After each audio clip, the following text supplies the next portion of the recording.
আজ আমি বানিয়েছি এটা কি বলেন তো, এটা ডিম মোগলাই বানিয়েছি। এতটাই নরম তুলোর মতো যে কেউ একটা কেন দুটোও খেয়ে নিতে পারবে। যাদের দাঁত নেই তারাও খেয়ে নিতে পারবে ছিঁড়ে ছিঁড়ে। একদম নরম তুলোর মতো এই ডিম মোগলাইটা কিভাবে বানিয়েছি, খুব চটাচট। তো চলুন এটা আপনাদের সঙ্গে শেয়ার করি। আসসালামু আলাইকুম বন্ধুরা। প্রথমে পরিমাণ মতো ময়দা নিয়েছি, এখানে চিনি অল্প দিয়েছি, নুন অল্প দিয়েছি, দিয়ে এখানে রিফাইন তেল মানে রান্নার সাদা তেলটা অ্যাড করেছি। একটু পরিমাণে বেশি করে দিতে হবে। দিয়ে হাতের সাহায্যে ভালো করে এটাকে মাখিয়ে মাখিয়ে এরকমভাবে মুঠো হয়ে আসবে যখন, তখন বুঝতে হবে ময়দাটা ভালো করে দেওয়া হয়ে গেছে। তখন সেই পরিমাণে ঠান্ডা নর্মাল পানি দিয়ে আমি এটাকে একটা আটার শেপ দিয়ে ডোয়ের মতো লুচির মতো আকৃতি করে আটার ডো বানিয়ে নেব। এই যে দেখতেই পাচ্ছেন ছেনে ছেনে আমি এটাকে রুটি যেভাবে বেলে সেই রকম মতো করে আটাটা ছেনে ডো মাখিয়ে নেব। ডোটা মাখিয়ে নিচ্ছি। আটার ডোটা মাখানো হয়ে গেলে এ থেকে ছোটো ছোটো করে লেচি কেটে নেব। লুচির থেকে একটু বড় সাইজের লেচি কাটবো, মানে রুটির মতো।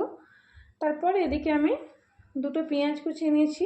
পেঁয়াজের মধ্যে অল্প একটু নুন অ্যাড করলাম, গোটা জিরে অ্যাড করলাম, কাঁচা লঙ্কা দুটো কুচিয়ে অ্যাড করেছি, আর হালকা হলুদ, হালকা ঝাল গুঁড়ো অ্যাড করলাম। করে ভালো করে এটাকে মাখিয়ে নিলাম হাতের সাহায্যে।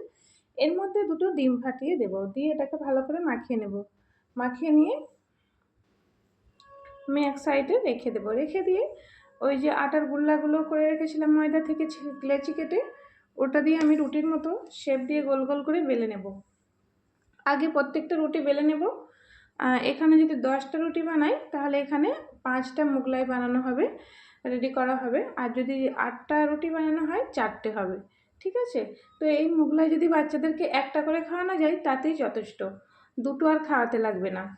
বাচ্চা বড় সকলেই খুব মানে আনন্দ করে এই মোগলাইটা খেতে পারবে। বাচ্চাদের টিফিনের জন্য বেস্ট একটা রেসিপি। আপনারা এই প্রসেসে খুব সহজভাবে এই ডিম মোগলাইটা বানিয়ে ফেলতে পারবেন। অনেকে অনেক রকমভাবে বানায়, ডিমের পুরটা বেরিয়ে আসে বাইরের দিকে, তো এটাতে কোনো রকম ঝামেলা ছাড়াই এরকমভাবে বানিয়ে নিতে পারবে। এই রুটির মতো বানিয়ে নিয়ে এর মধ্যে এই ডিমের পেঁয়াজ দিয়ে যে পুরটা বানিয়ে রেখেছিলাম এই যে এর উপর দিয়ে দিলাম।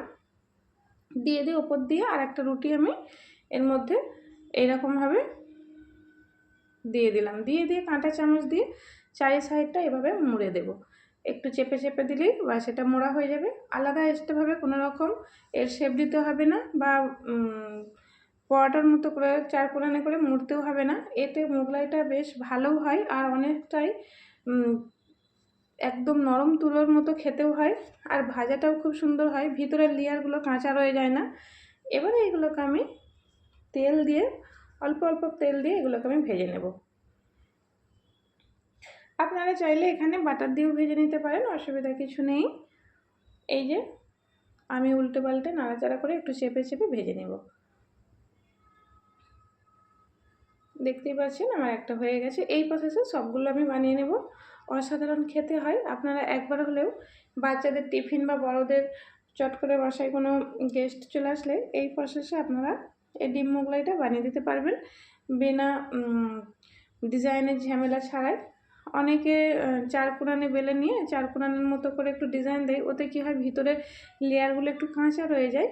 তো এই যে দেখতেই পাচ্ছেন নরম তুলোর মতো একদম ডিম মোগলাইটা আমি কীভাবে বানিয়ে ফেললাম কত সহজে। এই প্রসেসে বাসাতে আপনারা একবার হলেও ট্রাই করবেন। আর এই মোগলাই একটা ছেড়ে দুটো তিনটেও খেয়ে নেওয়া যাবে। একটা খাওয়া মানেই দুটো খেয়ে নেওয়া, কারণ এতে দুটো রুটি দেওয়া আছে যেহেতু। আর বাচ্চা বড় সকলেই মন প্রাণ জুড়িয়ে এটা খেতে পারবে।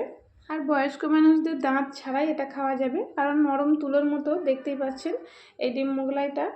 আর এটা খেয়ে মন প্রাণ দুটোই ভরে যাবার মতো একটা ডিম মোগলাই। ভালো লাগলে একটা সাবস্ক্রাইব করবেন, আমার পাশে থাকবেন। আল্লাহ হাফিজ।